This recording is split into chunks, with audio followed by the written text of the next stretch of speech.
Chapter 18, Body Fluids and Circulation. You have learned that all living cells have to be provided with nutrients, O2, and other essential substances. Also, the waste or harmful substances produced have to be removed continuously for healthy functioning of tissues. It is therefore essential to have a efficient mechanism for the movement of these substances to the cells, and from the cells, different group of animals have evolved different methods for this transport. Simple organisms like sponges and invertebrates circulate water from their surroundings through their body cavities to facilitate the cells to exchange these substances. More complex organisms use special fluids within their bodies to transport such materials. Blood is the most commonly used body fluid by most of the higher organisms, including humans, for this purpose. Another body fluid, lymph, also helps in the transport of certain substances. In this chapter, you will learn about the composition and properties of blood and lymph tissue fluid, and the mechanism of circulation of blood is also explained herein.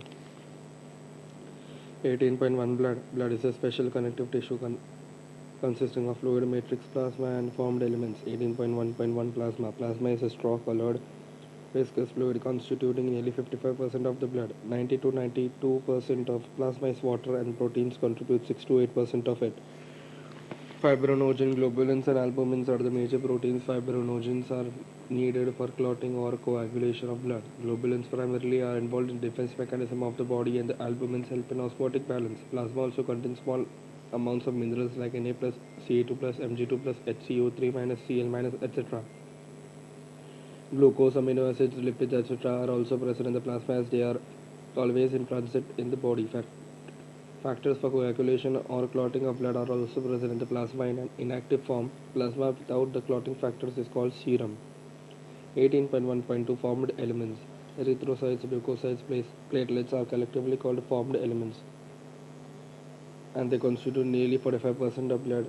The erythrocytes or red blood cells are the most abundant of all the cells in the body. Are the most abundant of all the cells in the blood. A healthy adult man has on an average 5 million to 5.5 millions of RBCs per mm cube of blood. RBCs are formed in the red bone marrow in the adults. RBCs are devoid of nucleus in the most of the mammals and are biconcave in shape. They have a red colored iron containing complex proteins called hemoglobin, hence the color and name of these cells. A healthy individual has 12 to 16 grams of hemoglobin in every 100 ml of blood. These molecules play a significant role in transport of respiratory gases. RBCs have an average lifespan of 120 days, after which they are destroyed in the spleen graveyard of RBCs. Leukocytes are also known as white blood cells as they are colorless due to the lack of hemoglobin. They are nucleated and are relatively lesser in number, which averages 6,000 to 8,000 per mm cube of blood. Leukocytes are generally short-lived. We have two main categories of WBCs: granulocytes and agranulocytes. Neutrophils, eosinophils, and basophils are different types of granulocytes. Rich lymphocytes, while lymphocytes and monocytes are the agranulocytes. Neutrophils are the most abundant cells, 60 to 65% of the total WBCs, and basophils are the least, 0.5 to 1% among them. Neutrophils and monocytes, 6 to 8%, are phagocytic cells which destroy foreign organisms entering the body. Basophils secrete histamine, serotonin, heparin, etc., and are involved in inflammatory reactions. Eosinophils, that is 2 to 3%, resist infections and are also associated with allergic reactions. Lymphocytes, 20 to 25%, are of two major types, B and T forms. Both B and T lymphocytes are responsible for immune responses of the body. Platelets, also called thrombocytes, are cell fragments produced from megakaryocytes, special cells in the bone marrow. Blood normally contains 1.5 lakh to 3.5 lakh platelets per mm cube of blood. Platelets can release a variety of substances, most of which are involved in the coagulation or clotting of blood. A reduction in their number can lead to clotting disorders, which will lead to excessive loss of blood from the body. Figure 18.1 Diagrammatic representation of formed elements in blood. RBC, platelets, eosinophil, basophil, neutrophil, monocyte, T lymphocyte, B lymphocyte. 18.1.3 Blood groups. As you know, blood of human beings differ in certain aspects through it, though it appears to be similar. Various types of grouping of blood has been done. Two such groupings, the ABO and RH, are widely used all over the world. 18.1.3.1 ABO grouping. ABO grouping is based on the presence or absence of two surface antigens chemicals that can induce immune response on the RBCs, namely A and B. Similarly, the plasma of different individuals contain two natural antibodies, proteins produced in response to antigens. The distribution of antigens and antibodies in the four groups of blood A, B, AB, and O are given in Table 18.1. You should probably know that during blood transfusions, any blood contain cannot be used. The blood of a donor has to be carefully matched with the blood of a recipient before any blood transfusion to avoid severe problems of clumping, destruction of RBCs. The donor's compatibility is also shown in table 18.1. Table 18.1 blood groups and donor compatibility. Blood group A antigen or RBC A antibodies in plasma and TB donors group AO. Blood group B antigen on RBC B antibodies in plasma anti A donors group BO. Blood group AB antigens on RBC A B antibodies in plasma nil donors group AB A B O. Blood group O antigen on RBC nil antibodies in plasma anti A anti B donors group O. From the above mentioned table, it is evident that group O blood can be donated to persons with any other blood group, and hence O group individuals are called universal donors. Persons with AB group can accept blood from person with AB as well as the other groups of blood. Therefore, such persons are called universal recipients. 18.1.3.2 RH grouping. Another antigen, the Rh antigen, similar to one present in the rhesus monkeys, hence Rh, is also observed on the surface of the RBC of majority, nearly 80% of humans. Such individuals are called Rh positive, and those in whom this antigen is absent are called Rh negative, and Rh negative person, if exposed to Rh positive blood, will form specific antibodies against the Rh antigens. Therefore, Rh group should also be matched before transfusions. A special case of Rh incompatibility mismatching has been observed between Rh negative blood of a pregnant mother with Rh positive blood of the fetus. Rh antigen of the fetus do not get exposed to the Rh negative blood of the mother in the first pregnancy, as the two bloods are well separated by the placenta. However, during the delivery of the first child, there is a possibility of exposure of the maternal blood to smaller amounts of the Rh positive blood from the fetus. In such cases, the mother starts preparing antibodies against Rh antigen in her blood. In case of her subsequent pregnancies, the Rh antibodies from the mother, Rh negative, can leak into the blood of the fetus, Rh positive, and destroy the fetal RBCs. This could be fatal to the fetus or could cause severe anemia and jaundice to the baby. This condition is called erythroblastosis fetalis. This can be avoided by administering anti-Rh antibodies to the mother immediately after the delivery of the first child. 18.1.4 Coagulation of blood. You know that when you cut your finger or hurt yourself, your wound does not continue to bleed for a long time. Usually, the blood stops flowing after some time. Do you know why? Blood exhibits coagulation or clotting in response to an injury or trauma.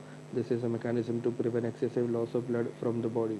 You would have observed a dark reddish brown scum formed at the site of a cut or an injury over a period of time. It is clot or a coagulum formed merely of a network of threads called fibrins in which dead and damaged formed elements of blood are trapped. Fibrins are formed by the conversion of inactive fibrinogens in the plasma by the enzyme thrombin.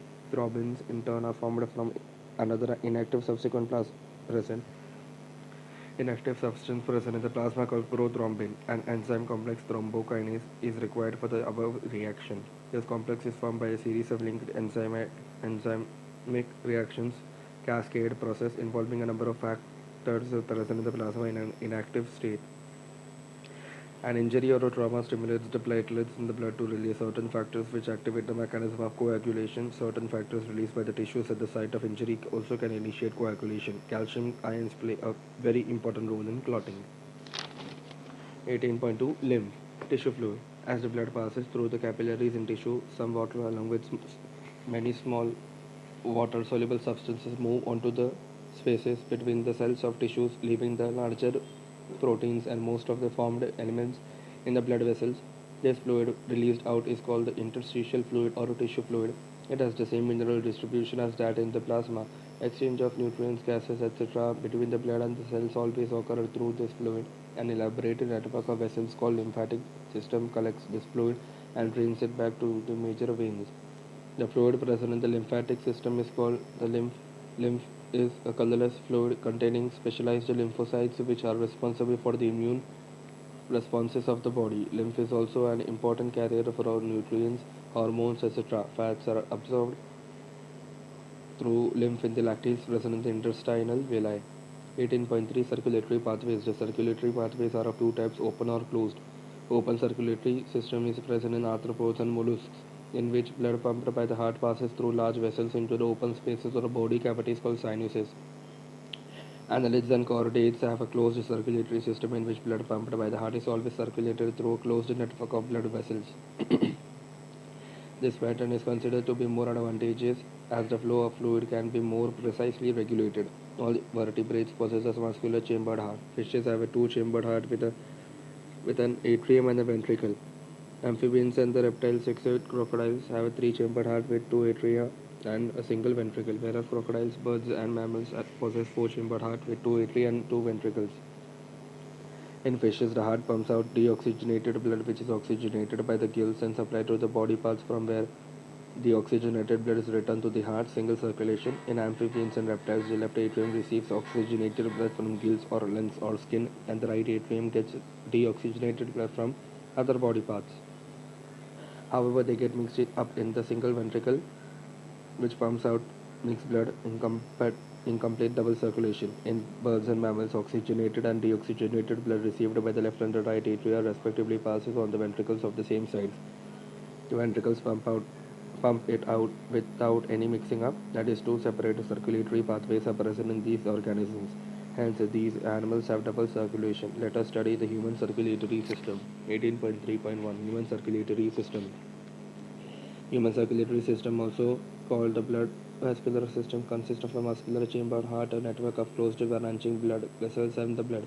The fluid which is circulated. Heart, the mesodermally derived organ, is situated in the thoracic cavity in between the two lungs, slightly tilted to the left. It has the size of a clenched fist. It is protected by a double-walled membranous bag pericardium enclosing the pericardial fluid. Our heart has four chambers, two relatively small upper chambers called atria and two larger lower chambers called ventricles. A thin muscular wall called the interatrial septum separates the right and the left atria, whereas a thick wall, the interventricular septum, separates the left and the right ventricles. The atrium and the ventricle of the same side are also separated by a thick fibrous tissue called the atrioventricular septum. However, each of these septa are provided with an opening through which the two chambers of the same side are connected. The opening between the right atrium and the right ventricle is guarded by the valve between by a valve formed of three muscular flaps or cusps, the tricuspid valve, whereas a bicuspid or mitral valve guards the opening between the left atrium and the left ventricle. The openings of the right and the left ventricles into the pulmonary artery and the aorta, respectively, are provided with the semilunar valves. The valves in the heart allows the flow of blood only in one direction, that is, from the aorta to the ventricles and from the ventricles to the pulmonary artery or aorta. These valves prevent any backward flow. The entire heart is made up of cardiac muscles. The walls of ventricles are much thicker than that of the atria. Specialized cardiac musculature called nodal tissue is also distributed in the heart. A patch of this tissue is present in the right upper corner of the right atrium called the sinoatrial node (SAN). Another mass of this tissue is seen in the lower left corner of the right atrium close to the atrioventricular septum called the atrioventricular node (AVN). A bundle of nodal fibers, the atrioventricular bundle (AV bundle), continues from the AVN, that is the atrioventricular node, which passes through the atrioventricular septa to emerge on the top of the interventricular septum and immediately divides into a right and left bundle. These branches give rise to minute fibers throughout the ventricular musculature of the respective sides and are called Purkinje fibers. The nodal musculature has the ability to generate action potential without any external stimuli, that is auto-excitability. However, the number of action potential that could be generated in the minute vary at different parts of the nodal system. The SAN can generate the maximum number of action potential, that is 70 to 75 per minute, and is responsible for initiating and maintaining the rhythmic contractile activity of the heart. Therefore, it is called the pacemaker. Our heart normally beats 70 to 75 times in a minute, average 72 beats per minute. Figure 18.2 section of human heart. The aorta, pulmonary artery, pulmonary vein, left atrium, bundle of His, left ventricle, interventricular septum, apex, right ventricle, chordae tendineae, atrioventricular node, right atrium, sinoatrial node, vena cava. 18.3.2 Cardiac cycle. How does the heart function? Let us take a look. To begin with, all the four chambers of the heart are in a relaxed state. That is, they are in joint diastole. As the tricuspid and bicuspid valves are open, blood from the pulmonary veins and vena cava flows into the left and the right ventricle, respectively, through the left and right atria. The semilunar valves are closed at this stage. The ACN now generates an action potential which stimulates both the atria to undergo simultaneous contraction, the atrial systole. This increases the flow of blood into the ventricles by about 30%. The action potential is conducted to the ventricular side by the AVN and the AV bundle, from where the bundle of His transmits it through the entire ventricular musculature. This causes the ventricular muscles to contract. Ventricular systole. The atria undergoes relaxation diastole coinciding with the ventricular systole. Ventricular systole increases the ventricular pressure, causing the closure of the tricuspid and the bicuspid valves. Due to attempted backflow of blood into the atria, as the ventricular pressure increases further, the semilunar valves regarding the pulmonary artery right side and the aorta left side are forced open, allowing the blood in the ventricles to flow through these vessels into the circulatory pathways. The ventricles now relax ventricular diastole and the ventricular pressure falls, causing the closure of the semilunar valves, which prevents the backflow of blood into the ventricles. As the ventricular pressure declines further, the tricuspid and the bicuspid valves are pushed open by the pressure in the atria exerted by the blood which was being emptied into them by the veins. The blood now once again moves freely to the ventricles. The ventricles and atria are now again in a relaxed joint diastole state as earlier. Soon the SAN, that is the sinoatrial node, generates a new action potential, and the events described above are repeated in that sequence, and the process continues. The sequential event in the heart, which is cyclically repeated, is called the cardiac cycle. It consists of a systole and diastole of both the atria and the ventricles.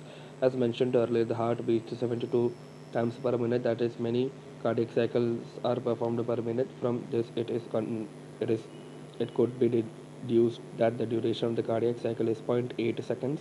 During a cardiac cycle, each ventricle pumps out approximately 70 ml of blood, which is called the stroke volume. A stroke volume multiplied by the heart rate number of beats per minute gives the cardiac output. Therefore, the cardiac output can be defined as the volume of blood pumped out by each ventricle per minute, an average of 5 liters in a healthy individual. The body has the ability to alter the stroke volume as well as the heart rate and thereby the cardiac output. For example, the cardiac output of an athlete will be much higher than that of an ordinary man. During each cardiac cycle, two prominent sounds are produced which can be easily heard through its stethoscope. The first heart sound lump is associated with the closure of the tricuspid and the bicuspid valves, whereas the second heart sound tub is associated with the closure of the semilunar valves. These sounds are of clinical diagnostic significance. 18.3.3 Electrocardiograph ECG. You are probably familiar with the scene from a typical hospital television show. A patient is hooked up to a monitoring machine that shows voltage traces on a screen and marks the sound pip pip pip beep as the patient goes into the cardiac arrest. This type of machine, electrocardiograph, is used to obtain an electrocardiogram ECG. ECG is a graphical representation of the electrical activity of the heart during a cardiac cycle. To obtain a standard ECG as shown in the figure 18.3, diagrammatic representation of standard ECG with P, Q, R, S, T. A patient is connected to the machine with three electrical leads, one to each wrist and to the left ankle, that continuously monitor the heart activity. For a detailed evaluation of the heart's function, multiple leads are attached to the chest region, where we will talk only about the standard ECG. Each peak in the ECG is identified with a letter from P to T that corresponds to specific electrical activity of the heart. The P wave represents the electrical excitation or depolarization of the atria, which leads to the contraction of both the atria. The QRS complex represents the depolarization of the ventricles, which initiates the ventricular contraction. The contraction starts shortly after Q and marks the beginning of the systole. The T wave represents the return of the ventricles from excited to normal state of repolarization. The end of the T wave marks the end of the systole. Obviously, by counting the number of QRS complexes that occur in a given time period, one can determine the heartbeat rate of an individual. Since the ECGs obtained from different individuals have roughly the same shape for a given lead configuration, any deviation from this shape indicates the possible abnormality or disease. Hence, of a great significance it is of a great clinical significance. 18.4 or double circulation. The blood flows strictly by a fixed route through blood vessels, the arteries and veins. Basically, each artery and vein consists of three layers: an inner lining of squamous endothelium, the tunica intima, a middle layer of smooth muscle and elastic fibers, the tunica media, and an external layer of the fibrous connective tissue with collagen fibers, the tunica externa. The tunica media is comparatively thin in the veins.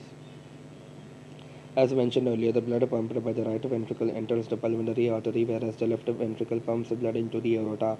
The deoxygenated blood pumped into the pulmonary arteries passes on to the lungs, from where the oxygenated blood is carried by the pulmonary veins into the left atrium. This pathway constitutes the pulmonary circulation.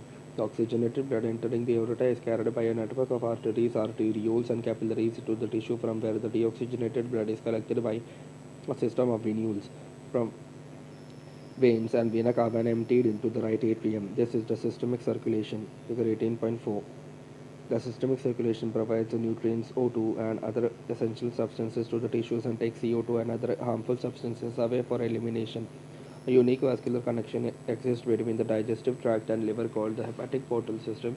The hepatic portal vein carries the blood from intestine to the liver before it is delivered to the systemic circulation. A special coronary system of blood vessels is present in our body exclusively for the circulation of blood to and from the cardiac musculature. Figure 18.4 is a schematic plan of blood circulation in human. The lungs, pulmonary vein, left atria, left ventricle, dorsal aorta, body parts, vena cava, great veins, right atria, right ventricle, heart, pulmonary artery into the lungs. Smooth vena cava, the great veins, it is smooth muscle lumen and bigger lumen. An artery has a smaller lumen with smooth muscles. 18.5 Regulation of cardiac activity. Normal activities of the heart are regulated intrinsically, that is, auto-regulated by specialized muscles, nodal tissue. Hence, the heart is called myogenic. A special neural center in the medulla oblongata can moderate the cardiac function through the autonomic nervous system. ANS neural signals through the sympathetic nerves part of ANS can increase the rate of heartbeat, the strength of the ventricular contraction, and thereby the cardiac output. On the other hand, parasympathetic neural signals, another component of ANS, decrease the rate of heartbeat, speed of conduction of action potential, and thereby the cardiac output. Adrenal medullary hormones can also increase the cardiac output. 18.6 Disorders of circulatory system. High blood pressure, hypertension. Hypertension is the term for blood pressure that is higher than normal 120 by 80. In this measurement, 120 mmHg, millimeters of mercury pressure is the systolic or pumping blood pressure, and 80 mm of Hg is the diastolic or resting pressure. If repeated checks of blood pressure of an individual is 140 over 90 or higher, it shows hypertension. High blood pressure leads to heart disease and also affects vital organs like brain and kidney. Coronary artery disease (CAD). Coronary artery disease, often referred to as atherosclerosis, affects the vessels that supply blood to the heart muscle. It is caused by deposits of calcium, fat, cholesterol, and fibrous tissues, which makes the lumen of the arteries narrower. Angina. It is also called angina pectoris.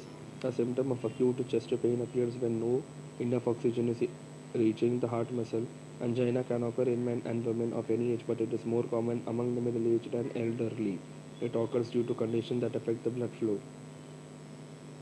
Heart failure. Heart failure means the state of heart when it is not pumping blood effectively enough to meet the needs of the body. It is sometimes called congestive heart failure because the congestion of the lungs is one of the main symptoms of this disease. Heart failure is not the same as cardiac arrest when the heart stops beating, or a heart attack when the heart muscle is suddenly damaged by an inadequate blood supply. Summary: vertebrates circulate blood, fluid connective tissue in their body to transport essential substances to the cells and to carry waste substances from there. Another fluid, lymph, that is the tissue fluid, is also used for the transport of certain substances.